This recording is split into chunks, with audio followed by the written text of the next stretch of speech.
After abuse, your body doesn't feel like home anymore. It feels like a war zone. Every touch is suspect, every flutter in your stomach feels dangerous, and every time you think about desire, your brain whispers, is this attraction or another trap? Here's the truth that nobody told you. Your body keeps the score, but it also keeps the map. And if you want to start safely dating again, if you want to reclaim desire without it leading you back to danger, you need to remap your body as sacred territory. Because pleasure isn't just fun, it's data. It's the compass that shows you where safety lives and where chaos cannot touch you. And if you are brave enough to explore it, pleasure becomes the first place you get to rebuild your confidence. I'm Megan Webster, an abuse recovery coach, a trauma-informed strategist, and the woman narcissist hopes to never meet twice. This is the Narcissist's Worst Nightmare podcast, where survival ends, shadow becomes power, and you step into the dark empath identity that makes you magnetic, untouchable, and incapable of ever settling again. After abuse, desire doesn't feel clean. It feels confusing. Your body remembers the adrenaline of walking on eggshells, the cortisol spikes of waiting for rage, the dopamine hit when you finally got crumbs of affection after weeks of silence. So when you feel a rush in dating now, your body doesn't know if it's chaos or chemistry. This is why I have clients tell me I don't trust myself anymore. I don't trust who I'm attracted to. I don't trust what my body is telling me. And this is what I share with them. Your body is not broken, it's programmed. And what has been programmed can also be rewired. Here's where we're going to start. You don't rebuild confidence in a mirror.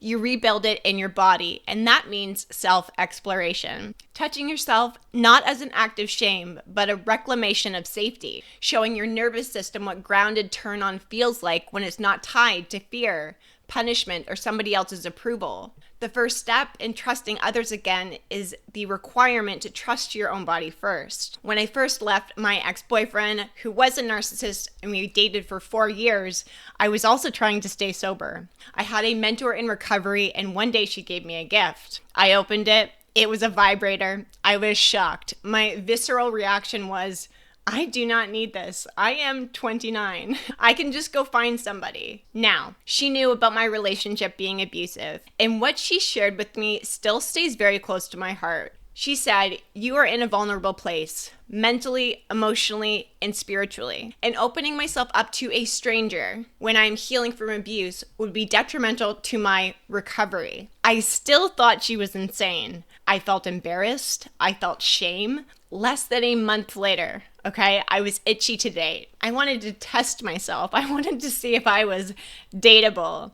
And gosh, today I know that poor girl was absolutely not ready, but I thought I was. And then I remembered the toy. I had her voice in my head and I thought, fuck it.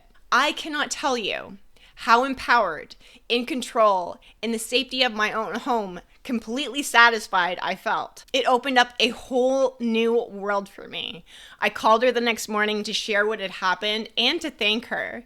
It was the start of my self-exploration journey. It taught me so much about myself, my body, what I appreciated, what I liked, what I didn't like. I was pleasure mapping myself and redefining what I wanted and needed without dating, or opening up to somebody new, or let's be honest, running back to my ex. Since then, my toy collection has expanded. I am the most confident that I've ever been in my own body, in my own mind, and sexually. Once I knew I could give myself everything that I wanted and needed, I didn't crave running to dating to fall into bed with somebody, and I wasn't turned on by rushing into things. It made dating as a whole a lot more safe for me. And this is something that I share with my clients who are going through a separation or a divorce or a breakup, whether that's abusive or not, so they can anchor into pleasure mapping safely and be fully expressed with themselves before they decide if they want to enter into that with somebody else. Pleasure is actually data, not danger. Pleasure mapping is not about sex toys and bubble baths. It's about the data. It's learning what a safe turn on feels like. It's noticing the difference between an adrenaline spike that collapses you versus a steady warmth that expands you. That means tracking your sensations in real time. Does this make me feel open or do I feel tense? Is my breath shallow or is it deep? Do I want more of this Or do I feel like I want to recover from it? I had a client tell me that she realized she was mistaking panic for butterflies. And that's the point, right? Like once you can name the difference, you stop walking back into danger that you believe is dressed as desire. When I first started exploring my body after abuse, I kept waiting for that same rush that I used to get, the one that felt like a lightning bolt that left me shaky and restless, but it didn't come. What I felt was steady, warm, quiet. One of my first thoughts was, this is kind of boring. Where's the spark? And over time, what I realized, the spark I was missing wasn't desire, it was the chaos. It was my nervous system trying to chase that adrenaline because that's what I'd been wired to think that love and intimacy felt like. So instead of running from that quiet, I leaned in and I mapped it.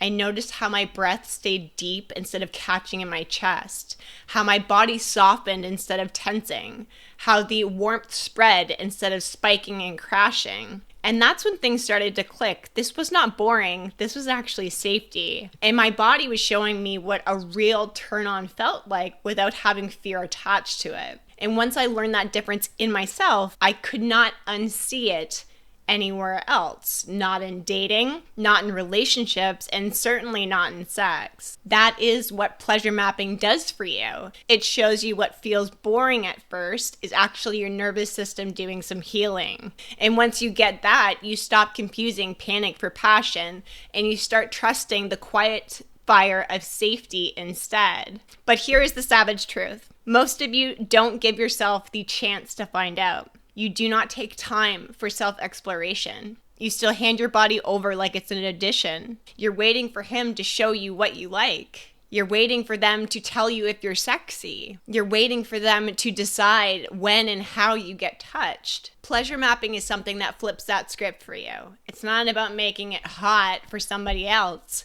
It's about reclaiming your body as yours first. Self-exploration is really ground zero of confidence. When you slow things down and you touch yourself without rushing, when you breathe into the sensation instead of bracing against it, you start teaching your nervous system a new language. Calm as your chemistry. This is how we start to rewire and stop mistaking panic for passion. How you stop walking back into men who feel like a high but always end up in a collapse. You stop asking, am I turned on or am I in danger? And you start knowing this feels expansive, this feels safe, and this is all mine. Pleasure without boundaries is just chaos. Pleasure with boundaries becomes sacred. And here's what I mean by that. The first time you say no and still feel turned on, that's sacred. The first time you let someone touch you and your body doesn't brace for impact, that is sacred. Pleasure mapping is about showing your body over and over that safety isn't punishment, it's power. And this is why boundaries are so erotic, because when you're anchored, when you're clear, when you know you can walk away at any second, that's when desire gets to expand. That's when yes gets to be electric instead of obligated. This is why I teach women to self-explore as a boundary practice. It's not just about an orgasm. It's about learning what enough feels like. It's about saying, I'm done now, and honoring that, even when the voice in your head says, keep going. That's the programming. That's the sacred fire. And this is where Forage in the Fire comes in, because this is not theory. This isn't some light a candle and love yourself Pinterest shit.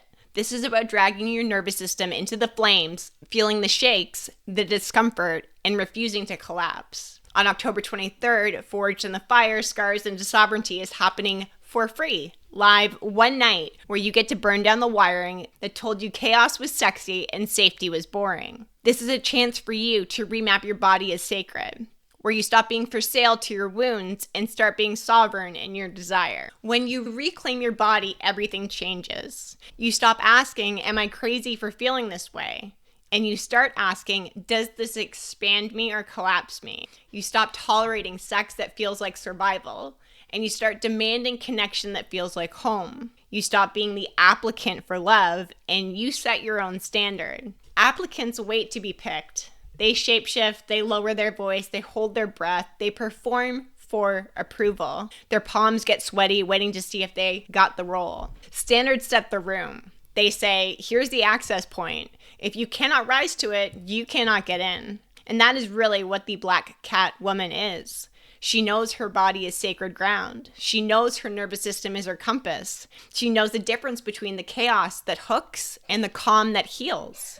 Because when you rise from abuse into sovereignty, your body doesn't betray you anymore. It protects you, it guides you, and it only points towards the love that deserves you. And let's be a little savage here, okay? Nothing is sexier than a woman who trusts her own body. That is the kind of confidence that makes you insanely magnetic, untouchable, and free. That's the power that makes abusers irrelevant.